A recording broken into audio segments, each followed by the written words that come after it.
Hi, welcome to this introductory lecture about perceptual evaluation of sound-producing objects. This presentation is prepared by Patrick Susini from IRCAM in Paris and me, Roberto Bresin, from KTH Royal Institute of Technology in Stockholm. The picture to the right is a screenshot of a Zoom session in which we were preparing this presentation. In this presentation, we will present you an overview of 10 methods for the perceptual evaluation of sound-producing objects. These 10 methods are taken from a book chapter that Patrick and me wrote together with Bruno Giordano some years ago and has been published as a book chapter in a book edited by Karmen, Franinović and Stefania Serafin. It is called Sonic Interaction Design. The methods presented in the next slides are methods for answering to design questions when interacting with sound-producing objects. For example, how should the sonic interaction be structured to produce a target perceptual result? For instance, how sounds efficiency, the efficiency of a vacuum cleaner, for instance.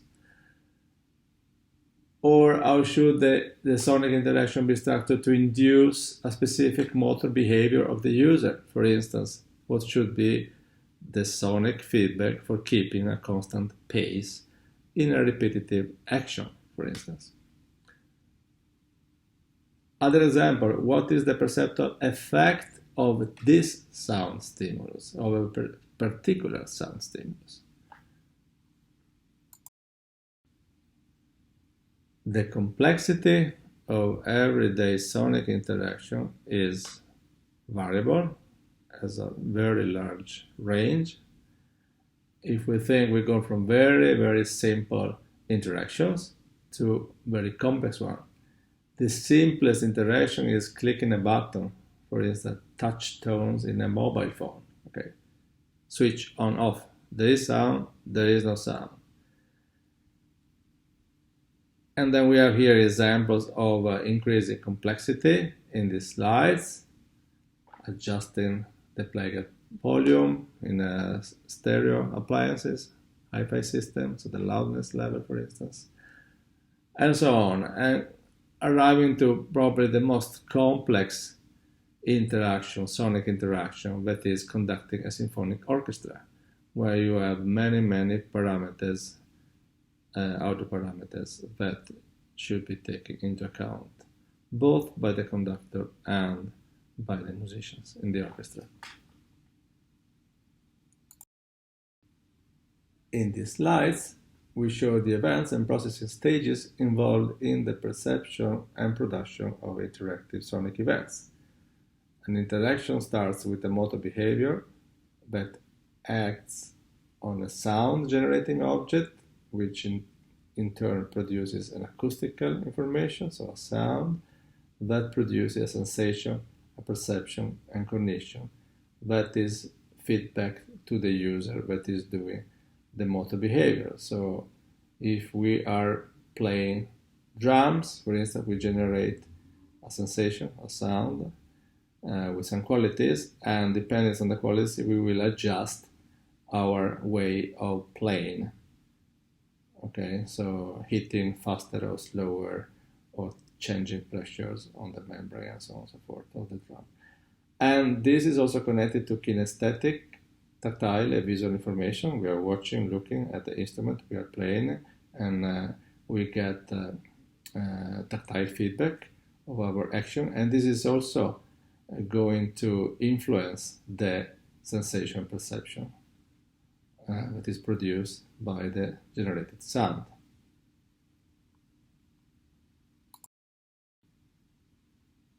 When studying sonic interactions, we focus generally on 4 variables.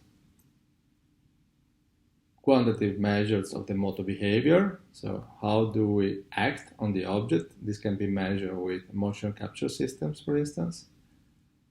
Measures of the behavior of the sound generating system, for instance, in the case of a drum, the displacement of a membrane in percussion instruments. Third, properties of the stimuli have an influence on the sensory systems. For instance, the timing of the stimuli can influence the sense both of motion and emotion, fast or slow. Timing can be associated to a happy or sad emotions in the sound, for instance. And fourth, we can quantify the sensory perceptual cognitive responses to the sensory stimulation. For instance, rate the stiffness of the membrane you are percussing. Okay, so in these next slides, we were basically focused on 3 and 4.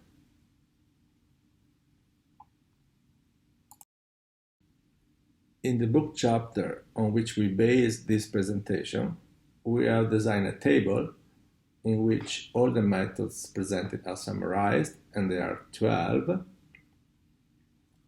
and examples of questions that can be answered by each method. Here, for this workshop, we have listed new questions related to the Audible Universe, and we pick up on the first 10 methods. So we will not present method 11 and 12 because we think they don't fit for this workshop, at least at this stage.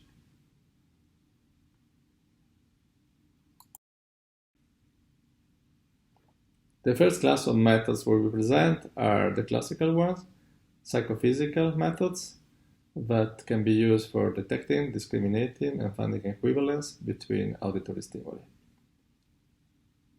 As for the other methods presented in the next slides, we present here some questions that can be answered by the method, and in gray we have kept the original questions that you can also find in the book, and we added new ones that are printed in blue here, and also for examples of applications also in blue for the sake of this workshop.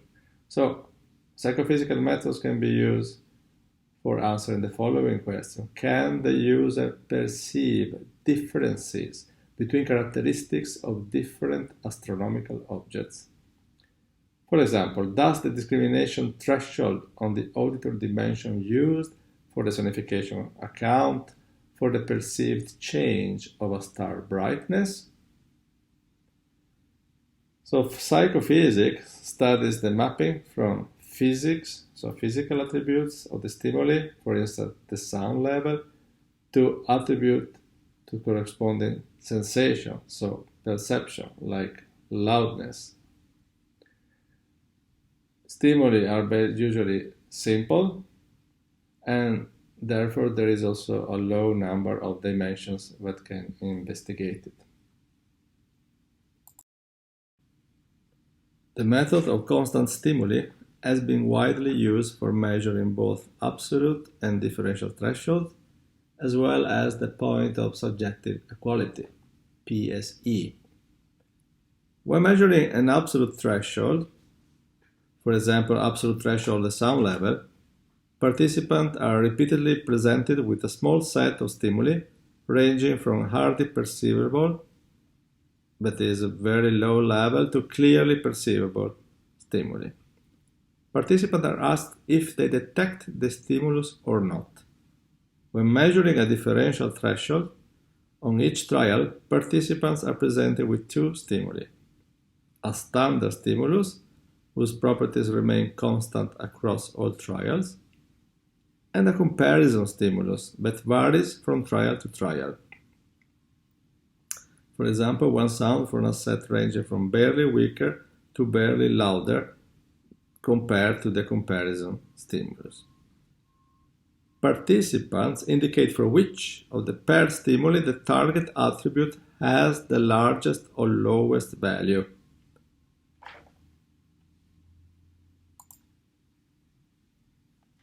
The figure in this slide shows the likely outcome of a constant stimuli experiment. The function relating response probabilities to stimulus values is called a psychometric function. The absolute threshold can thus be defined as the stimulus intensity perceived 50% of the time. The differential threshold can instead be measured as the average of the stimulus values judged greater than the standard 25% and 75% of the time. More often than not, none of the presented stimuli is associated with the exact response probabilities used to calculate the threshold.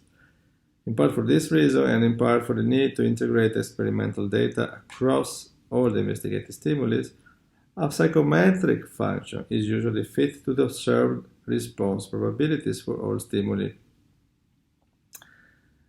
and the thresholds are estimated from the parameters of the fitted function. The paradigm used for measuring the point of subjective equality is the same that is used for measuring the differential threshold. So if we take the layer discrimination experiment where we described just a few seconds ago, the PSE, so the point of subjective equality, equals the value of the comparison stimuli judged louder than the standard 50% of the time. Second method we present is called identification and categorization. Questions that can be answered are: what are the sonic configurations that make it possible to classify different types of astronomical objects? So sonic configurations. For example, what is the boundary between two sound configurations that makes it possible to identify two different chemical fingerprints? Or does the boundary between the sound configurations allow to distinguish between a U and a V shape in a transit light curve? So these methods allow sound designer to evaluate mapping from a set of display configurations to a set of meaningful verbal labels. For instance, you can say if a sound is sad or happy. In this case, the stimuli are more complex, and there can be a large number of dimensions in which they are categorized.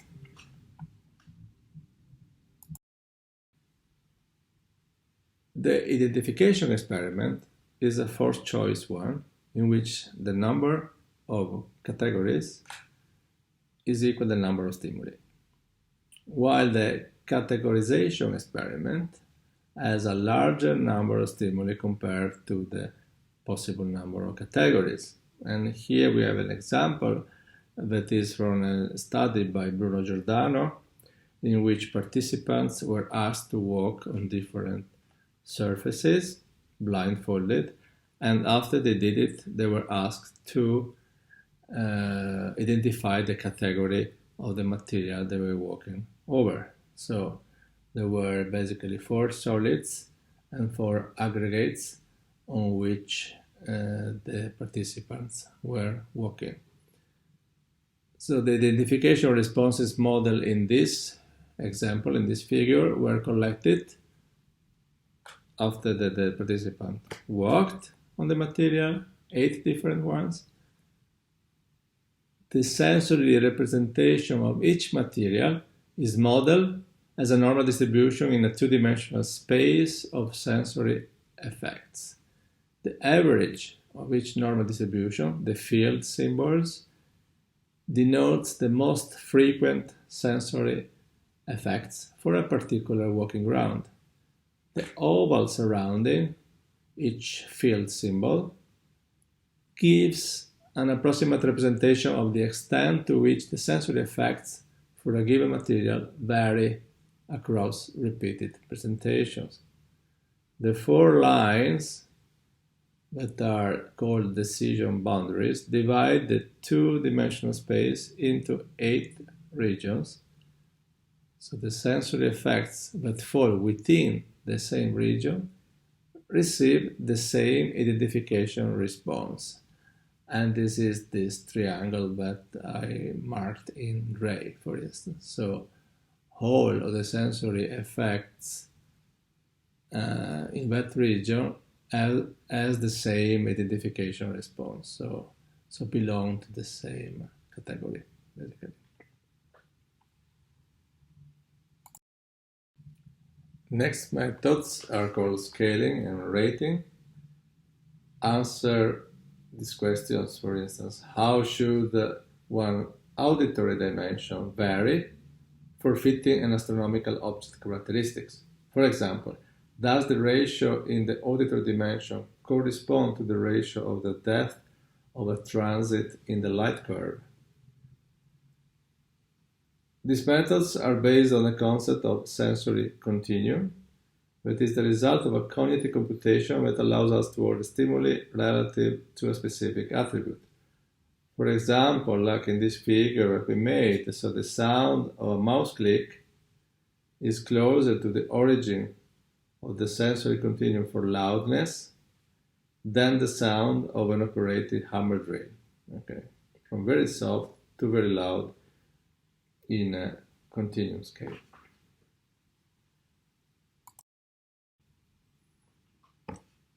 Scaling methods allow to measure the psychophysical function that we've seen before, that is the function that relates physical attributes of the stimuli to sensory continua. For instance, like this sound level and perceived loudness curve that we see the classical graphs to the right here. Okay, we have curves of equal perceived loudness. As you know, you have to change the sound pressure level to perceive the same loudness, for instance, at lower frequencies. Two families are generally used for the scaling method. So partition scaling, in which participants are asked to divide a target physical dimension in perceptual equivalent intervals. And ratio scaling, and that has two variants, the estimation variant and then production variant. The ratio scaling can be used, for instance, to find the loudness difference between two sounds. In a ratio estimation task, participants estimate numerically the ratio between the sensory magnitude of two stimuli. For instance, what is the ratio between loudness of sound A and that of sound B. In the ratio production variant, the production task, participants adjust the physical properties of a stimulus so that the ratio of its sensory magnitude to that of a reference stimulus equals a pre-specified number. For instance, adjust the level of sound A so that its loudness is 1/4 of that of the reference sound B. Another method is dissimilarity ratings, also known as pair comparisons method. Can answer the following questions. What are the main differences between multidimensional astronomical objects?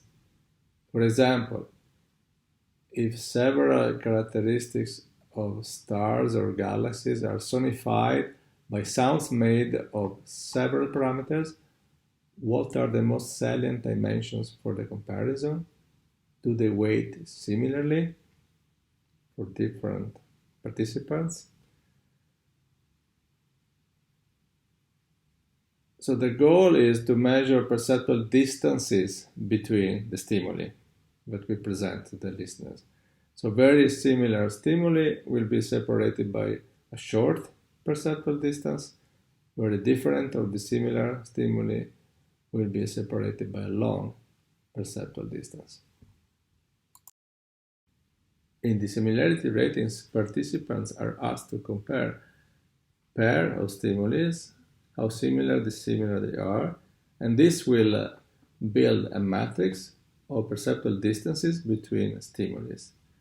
This matrix can be then analyzed using multidimensional scaling.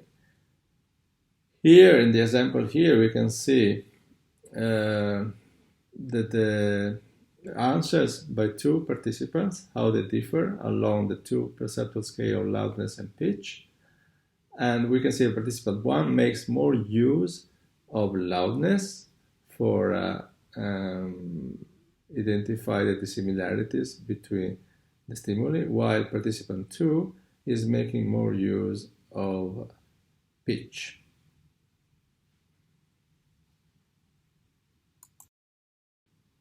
Another method is that of sorting. You can answer the question, what is the most typical auditory configuration for a class of astronomical objects? For example, what are the different and similar shapes of light curves between several transits? There are three variants of the methods. One is called free sorting. You can create as many groups as you want. Constrained sorting, so there is a limited number of groups for classifying the objects. And so-called truncated hierarchical sorting that we can see in the next slide. Here is an example of truncated hierarchical sorting where you try to put together similar sounds. For instance, here to the left we have flushing toilet, running water, and raining rain. They're put on the same level.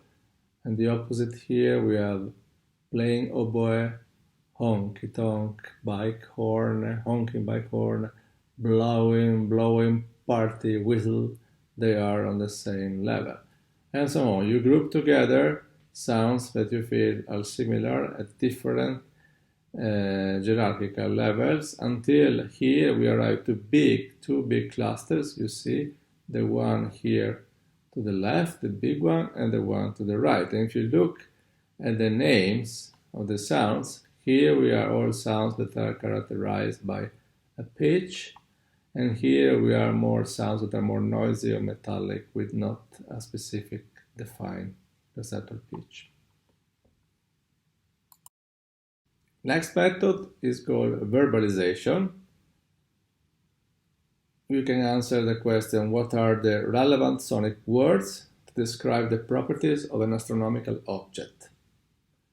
For example, is there a semantic mapping or analogy between words used for describing astronomical objects and words used for describing sounds? Two variants.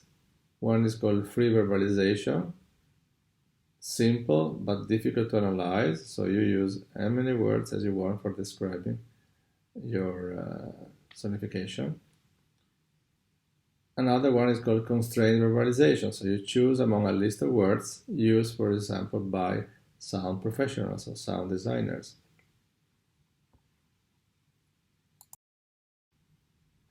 A possible list of words using for describing sounds is that proposed by the Speak lexicon developed at IRCAM. Here you can see the website that is open, and it was developed by Patrick Susini and colleagues. So the Speak lexicon was developed to propose a precise and shared vocabulary to communicate on the perceived characteristics of a sound and to foster the perception of these characteristics by listening to sound examples. So you have both the word and how it sounds, so the verbal description and the sound, so we can connect each other. And this was made by interviewing musicians, sound engineers, and sound designers, so basically sound professionals in different categories. And you can see here that the words that are present in this lexicon are grouped into three typologies. Those that describe general qualities of the sound, like intensity, pitch, and so on. Qualities associated to timbre were associated to the sensation, for instance, of brightness, roughness, and so on. And words that describe the morphology of the sound, that are related, for instance, to temporal variations in sound level, crescendo, decrescendo, pitch, and so on.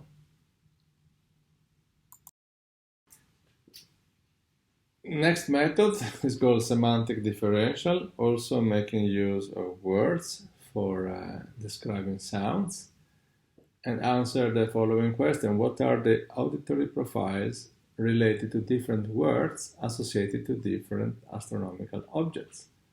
For example, stars could be evaluated and compared in terms of sonic profiles. Star number 1 sounds bright, rough and continuous. Stars number 2 sounds also bright and rough but discontinuous, which means unstable because of its internal structure. There are two variants for the semantic differential method. We can use several bipolar scales defined by opposite semantic descriptors, for instance, soft and loud, a scale that goes a bit from soft to loud, or we can use several bipolar scales defined by one semantic descriptor and its negation, for instance, a scale from not loud to loud. And this method is better for interpretation of the results, because if you think of a scale from soft and loud, what does it mean in the middle of the scale?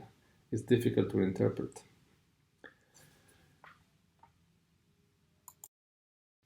Evaluation of several scales allow to compare semantic profiles for different sounds. Here we have the case of 4 sounds that show different semantic profiles that are defined by the shape of the lines you can see. So there is a sound that is more ugly than the other, one that is more harsh than the other is the same sound actually. Then you can have a sound that is more strident than the other, still the same sound, more rough, and so on. Another method is that of preference estimation, which can answer the following question: which is the preferred sound model for the sonification of a specific astronomic object? For example, what is the preference between astronomic data played slowly or quickly? What is the most pleasant, efficient among different sonifications, as for example, tones versus pulses, to explore a two-dimensional spectroscopy?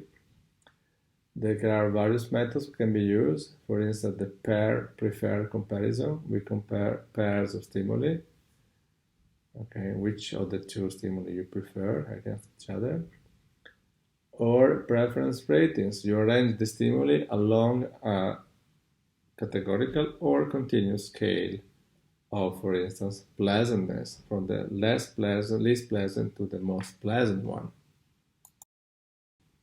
Continuous evaluation is another method that can help answering the following question: do users detect real-time changes in the sonification of data from an astronomical object? For example, is it possible to detect changes in the intensity of light emitted by a galaxy by real-time continuous evaluation of its sonification? So in this method, participants repeatedly judge some perceptual and cognitive attribute as the stimulus unfolds in time. So for instance, while the sonification of the light emitted by a galaxy is played in real time, we could use a continuous rating task. So we could, for instance, rate continuously along a scale of intensity of light emitted. So very high intensity, very low intensity, while listening to the stimulus. We could do this by moving the mouse along a scale, or a slider controller along a scale, or on the touch screen, moving a slider on a touch screen, like on an iPad, for instance. We could also use continuous categorization task, for instance, while listening to the sonification of light. We could say, oh, this is a U shape, or this is a V shape. We could also have a continuous preference estimation task, so rating the preference, the current preference for the sound material For instance, if we are listening to sonification of a light emitted, for instance, we attach different sonifications of the same event. We could rate how pleasant and unpleasant they are, or which one we prefer while we are listening to them. And finally, we arrive to the last of the 10 methods where we present in this introductory lecture. The term methods for evaluating multisensory contexts. So by definition, a sonic interaction involves multiple sensory modalities. As we have seen also at the beginning of this introduction, we have audition, we are listening to the sound. We have touch and kinesthesia, we are interacting with a sound producing interface or object, and we have vision. And for instance, imagine that the desonification of astronomical data is controlled in real time through an haptic interface that also is connected to visualization of the data, not only a sonification. So we have sonification, visualization, and haptic feedback, and gestural control of the real-time sonification. So the interactive sonification, we can manipulate data or interact with the data in real time and listen to the sonification. So what can we answer, what question can we answer using multisensory context? For instance, which modality affects more or most the perception of an astronomical multimodal object? For example, does the combination of different sensory modalities improve or support the perception of an astronomical multimodal object?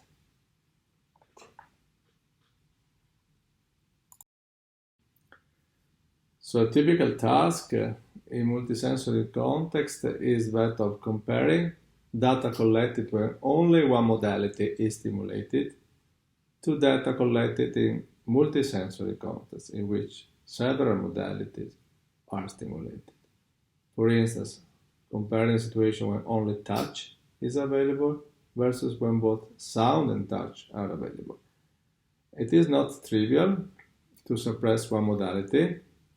For example, in the example we showed before of footstep sounds on different vibrating surfaces.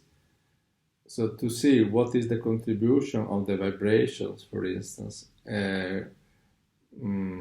compared to the contribution of vibrations and the sound emitted by the footsteps. So you will put headphones on the participants, for instance, with white noise, so that they will not hear some masking signal, or they will not hear basically the sounds of the footsteps, but they only feel the vibrations on the floor.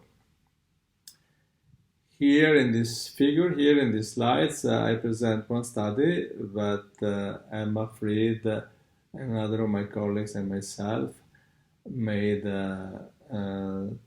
some years ago at KTH, in which we were testing the influence of sound, different sound models on throwing tasks. Basically, we had a joystick, a haptic joystick, with which you could pick up a ball, and you could throw this ball towards a target.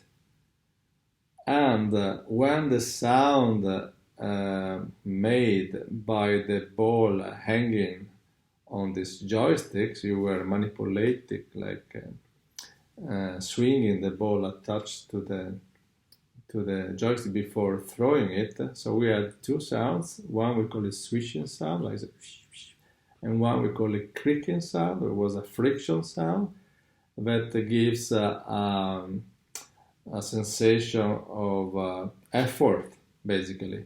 And what we found that when adding this sound, the creaking sound, in combinations, for instance, with haptic and visual, so you could see your target. You see this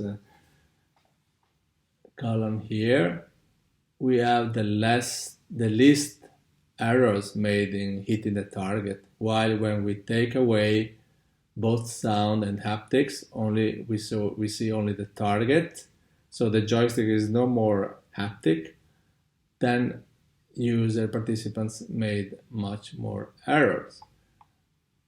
Also more errors when we took away the haptics, but still we see an effect where the different sounds behave differently. So these creaking sounds made it possible to make less errors than using these swishing sounds. So it resulted in substitution of a haptic sensation, basically. In conclusion, as we have seen, there are several methods in psychophysics. Some are more precise than others. Some takes more or less time. Some require more or less participants. But all of them depend on the starting hypothesis, on the variables to be tested. This is the important thing. So on the other hand, it is necessary to know the type of variables tested, if they are uni or multidimensional, continuous, discrete, and so on. We need to know the type of measurements obtained, if they are nominal, ordinal, interval, ratio, and so on. This knowledge will make it possible to determine the type, then of statistical analysis to use to interpret the data. So we need then, as a rule of thumb, always first design our experiment. What do we want to search for, and how do we want to analyze the results before we run the experiment, because otherwise we would have unpleasant surprises after running the experiment, because it could be that we are not able to analyze the data. Finally, there is no easy recipe in experimental psychology. It is a job in itself. It requires time to master it. But we hope that with this little introduction, we can be of help for your future experiments. With this, we thank you for watching this video, and we wish you good luck with your work.